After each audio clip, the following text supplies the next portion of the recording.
तुम्हाला माहिती आहे जगातील सर्वात स्वादिष्ट पदार्थ ज्याची बरोबरी कोणताच पदार्थ करू शकत नाही आणि तो म्हणजे गोपाल काला।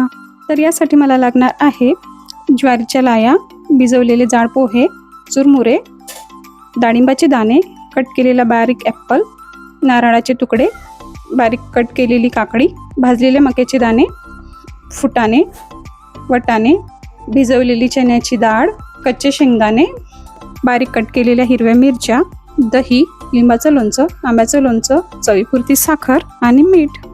आता हे सर्व साहित्य आपल्याला व्यवस्थित मिक्स करून घ्यायचे आहे। बघा, हा गोपाल काला आहे। यासाठी जे साहित्य घेतले ते प्रमाणात घेतलं पाहिजे किंवा सगळे साहित्य आपल्याजवळ असलेच पाहिजे असं काही नाही। त्यातून एक दोन वस्तू कमी जरी असल्या तरी फार काही फरक पडत नाही। याची चव शब्दात सांगता येणार नाही। हा माझ्यासाठी सर्वात स्वादिष्ट पदार्थ आहे।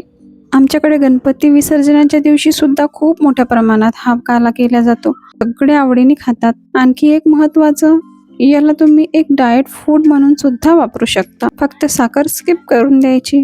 तर तयार आहे आपला गोपाल काला। आजच्या व्हिडिओला तुम्ही लाईक आणि चॅनलला सबस्क्राईब नाही केलं तरी चालेल, पण कमेंट मात्र नक्की करा। काला करताना माझ्याकडून काही कमी राहील का हे सांगण्यासाठी।